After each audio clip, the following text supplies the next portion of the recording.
here for episode 5, All Things Kundalini. So today we're going to be talking about Kundalini, what it is, and how to get started, some things you might hear about Kundalini, some questions you might have, and yeah, we're going to get started there.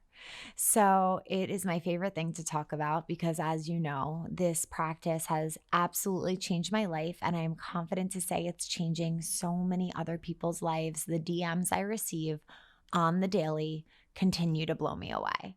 And that is why I knew I had to teach this and help people have access to this very ancient practice. And I'm just so grateful to know the power of it. It really truly reminds us of the power that we've had in us all along. It just helps us to access it. So, Kundalini is a very powerful type of yoga meditation. It originated in India, and Yogi Bhajan brought it to the West. So, Yogi Bhajan learned it in India, brought it to the United States, and from there, he trained people and he trained teachers, and there they opened up some Kundalini studios around the United States. And I was lucky enough to get trained in New York City. That was the closest one to me, actually. It's a very powerful practice that combines mantra, meditation, breath work, and movement. And I believe that's what makes it one of the most potent types of meditation you can possibly practice, because it brings in all of these different ways to access this higher consciousness. So Kundalini yoga is known to be the yoga and meditation of awareness. It actually helps us to be more aware of ourselves, our thoughts, our actions. Holy moly, if only the whole world was a little bit more aware of their thoughts and their actions and their decisions. So I feel that Kundalini helps us to be very objective, almost like we're looking down at the choices we're making and the thoughts that we're having. And when we have more power over our thoughts, we have a ton more power over our reality, because our thoughts create our reality. Our thoughts create the emotions that we hold in our body, and how we feel is what we project out and expect back. So by practicing Kundalini, you are becoming more aware of your energy, you're becoming more aware of your thoughts, and you're able to have more control over them. You're able to choose where you want your thoughts and what reality you want to create. So this is only like one way Kundalini is so powerful. And that's why I just geek out over this so much, because the benefits are endless. So the next way that Kundalini is just so powerful is that it taps into our nervous system. So it slows down our parasympathetic nervous system so that we could be in a calmer state. We can be in a more grounded state.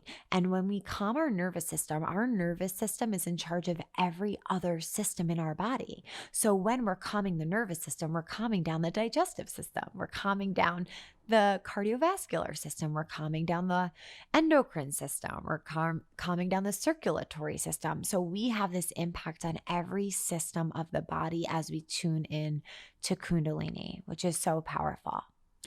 Through this practice, through the specific meditations, kriyas, movements, breathworks, we are literally peeling ourselves apart like an onion.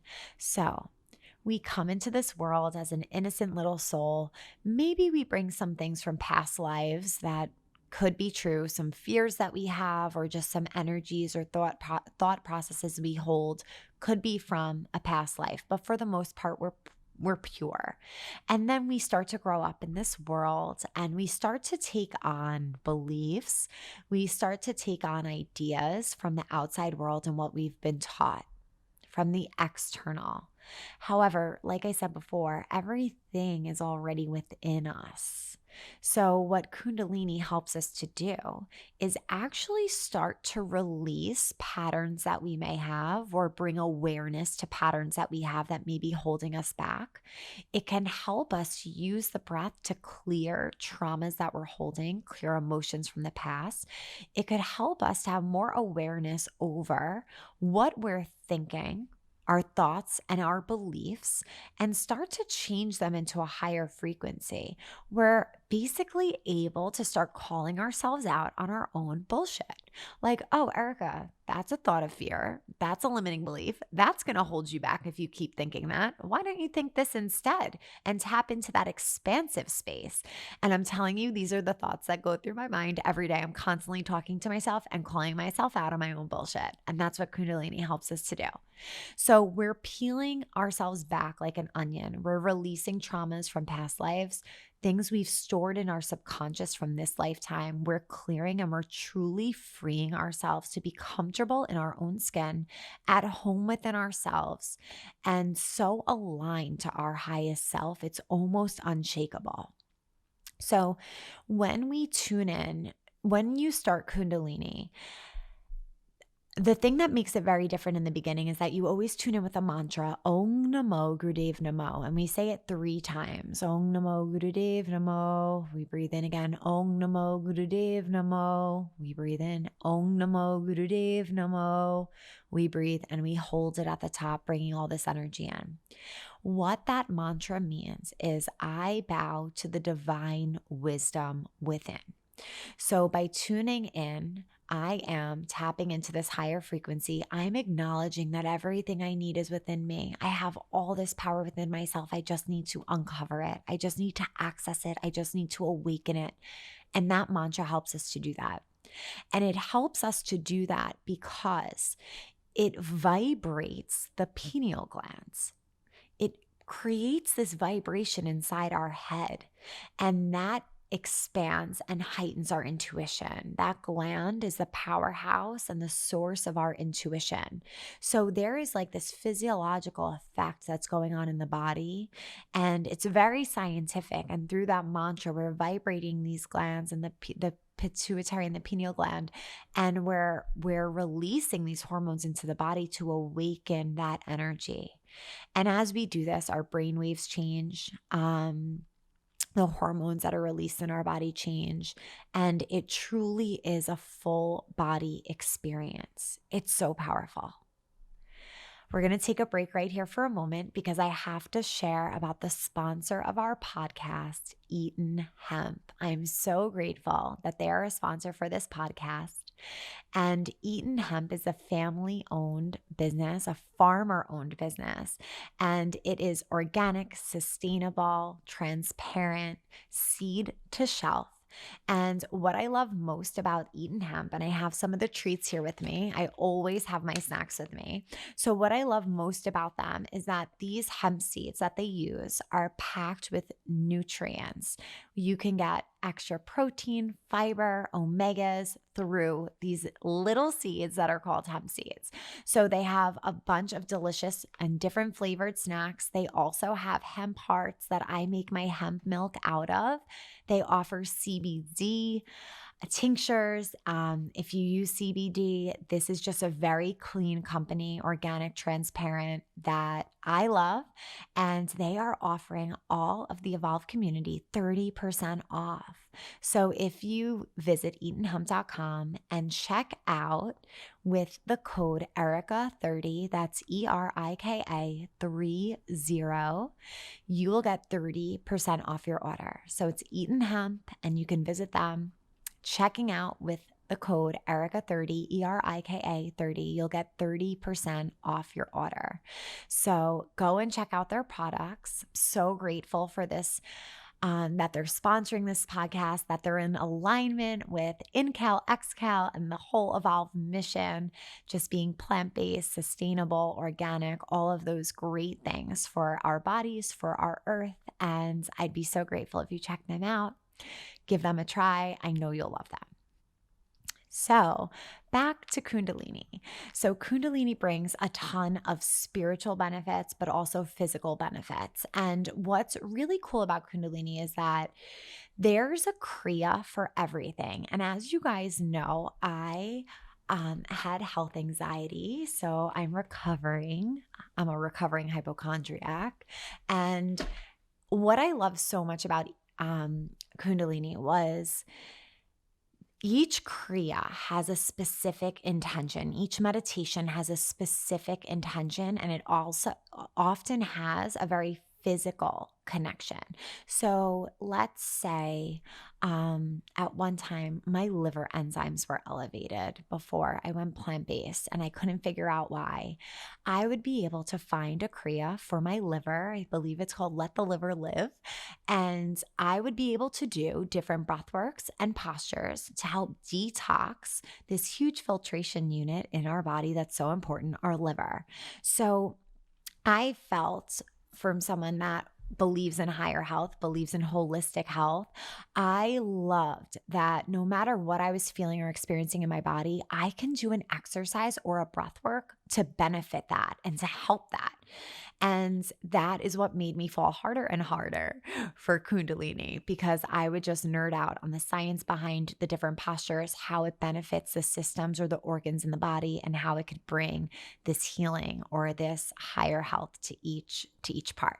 So there are kriyas for some physical things you may need, emotional things you may need, spiritual things you may need, and the same as meditations. And if you've worked with me one-on-one, you know that I prescribe a very specific set of meditations for you based off of what you're experiencing. So a lot of the times in our sessions, maybe 15 minutes or half of the amount of time that we're together, we're talking about what's going on in your life so that I could really get a picture of what it is you're working on, whether it's physically, emotionally, spiritually, and give you a handcrafted practice made up of meditations and kriyas that are specific for you, because that's what Kundalini offers us. And I just love that. I love it so much.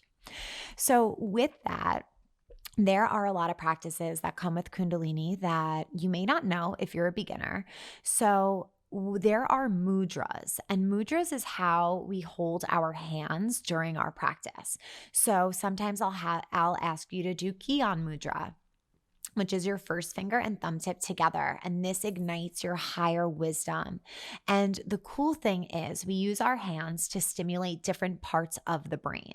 And that's what a mudra is. It's so scientific. Again, why I love Kundalini, because I know how powerful the practice is because I've experienced it in my body. But then when you could put science to it so that everyone who thinks you're a little off or weird for practicing this or doesn't believe what you're doing, you could be like, well, actually there's science to back it up. Let me tell you how. So it's interesting. It's like your body already knows this. And if you've practiced and if you've gone deep and you had a beautiful experience with this, you know exactly what I'm talking about. You're like, whoa, I know something beyond what I could ever explain is happening here. And it's just fun to find some science to back it up. So mudras connect with our brain. And by stimulating different meridians on the hand, we're telling the brain what to do. So as I said before, Gyan mudra, first finger, index finger, and thumb tip touching, that ignites this wisdom within yourself. If you bring your middle finger and thumb tip together, I want you to try this with me. This helps to bring forth patience and understanding, which is funny because we use the middle finger when we're not feeling very patient or understanding in our culture, right? And then our ring finger helps to bring in calm and peace and physical health. So if you feel like you need to stimulate physical healing, you stimulate that ring finger. And then our pinky finger stimulates communication. So I always tell some of my clients that have to go and speak in front of a lot of people or have a presentation or they're holding a lecture to stimulate that pinky, or if they have an important meeting, stimulate that pinky beforehand, because that works with the brain to help your communication to be clear. So we use mudras. We also use eye gazes during Kundalini as well. So sometimes I'll ask you to look up towards the third eye point to stimulate your intuition. Sometimes I'll ask you to look down towards your nose also to stimulate your intuition. Sometimes you'll be asked to look down at your chin or your moon center, and this is to balance your emotions. So by using the eyes, we're able to help these glands to release what they need to so that we can maximize the power of our meditation and our practice. How cool is that? I hope you guys think this is as cool as I do. I think you do, and that's why you're listening today. It's so powerful, and there's so much meaning and significance behind everything that we do.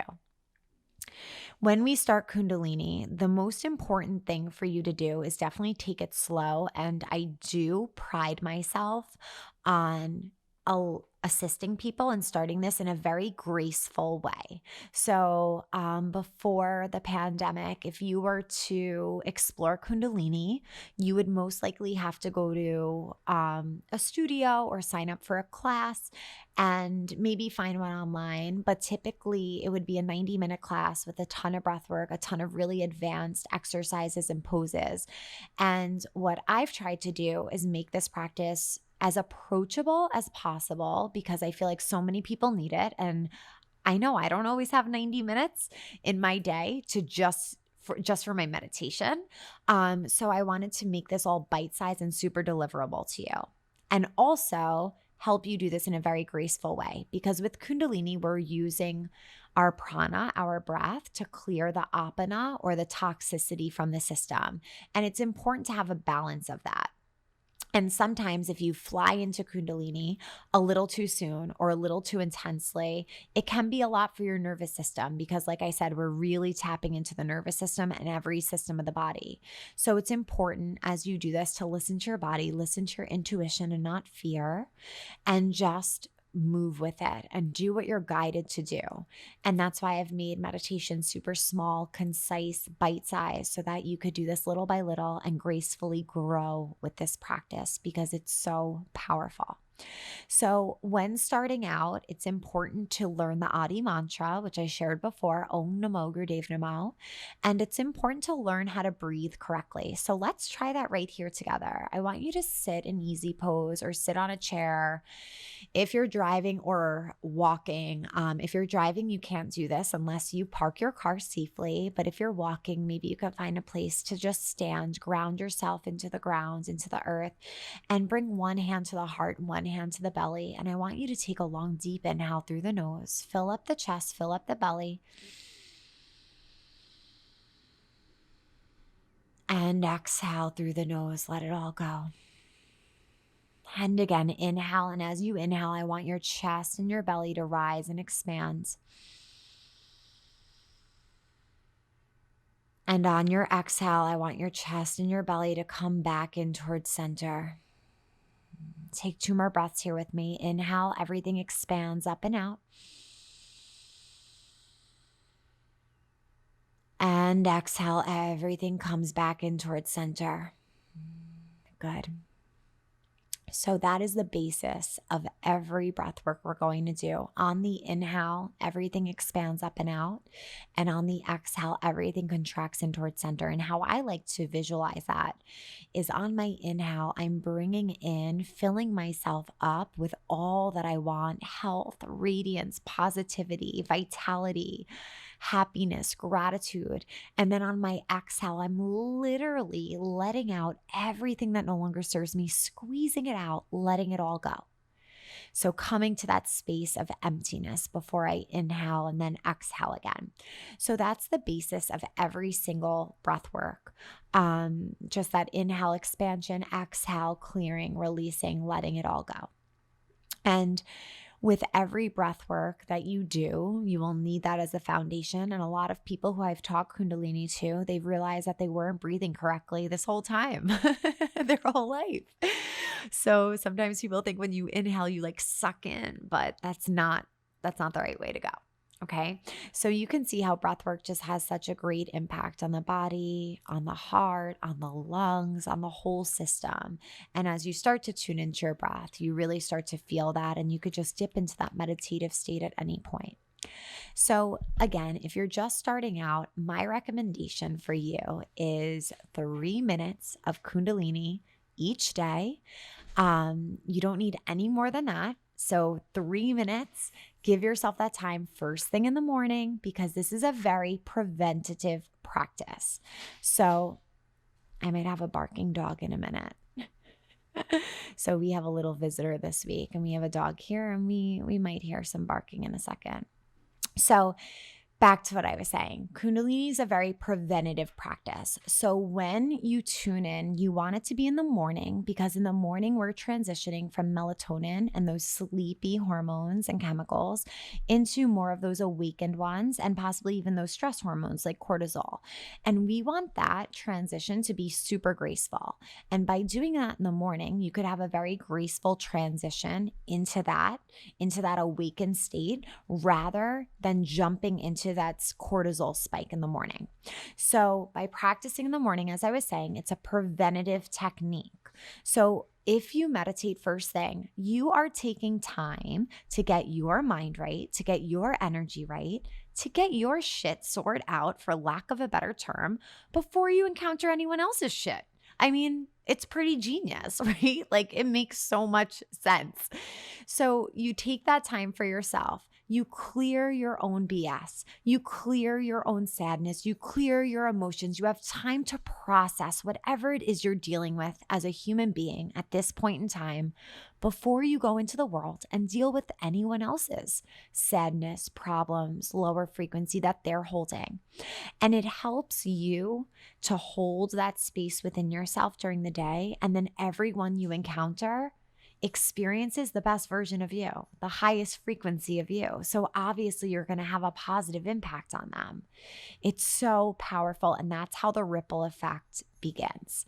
And like I said before, it benefits every relationship, every encounter that you have. If you were to not start your day with this, let's just run this scenario. So you get out of bed, you rush into your day, you get to work. In the car, maybe you experience someone driving super slow. That aggravates you. You end up getting stuck at a red light when you're running late. Whatever. You go to work, you're already not getting started on the right foot. You have an experience with a coworker that really just triggers you. And then you have to come home, and you might decide to meditate then. And that's a wonderful coping mechanism for sure. The only thing is that now you are clearing your frustrations from the day, rather than spending the time with a fresh, clean slate so you could get into your subconscious, because that's what our morning practice does. It helps us to repattern the brain. Less stuff to work through in the conscious mind, so we could dip right into that subconscious mind and really do some deep healing there. But if you don't do it in the morning, you get frustrated more easily, you have less patience, and then by the time you get to your morning practice, you have to spend some time working through that before you could actually get to that subconscious energy to heal. So as I was saying before, if you started your day with it, maybe that red light wouldn't really faze you. Maybe the person driving so slow wouldn't faze you, but you would send them love and understand maybe they were an elder, or maybe they are in a blissful state and taking their time, and see it from a lens of love. By starting our day with meditation, it completely changes our perspective on it, everything. And I challenge you, if you're not starting your day already, I challenge you to do this for 5 days straight. See the shifts that you already feel. If you're not a member of Evolve, I have so many free videos on my IGTV that you can try out. Use those to get started and just watch the miracles start to unfold. So this was an introduction to Kundalini. I feel like I could talk forever about this. I do want to add first that Kundalini energy is an energy that lives within all of us. Kundalini yoga and meditation is a way, one of many ways, to awaken that energy in us. Okay. And when we awaken that energy, we live a life in alignment. We live a life in our purpose. We live a life with clear, aligned chakras. We live in our highest frequency, and it just makes everything better. So, as I said before, I feel like I could talk forever about this. If you guys have any more specific questions about Kundalini, please reach out to me and we can go deeper into yogic practices, into morning practice, what it should look like. I could just talk forever. Thank you for being here and listening. And thank you for tuning in each week.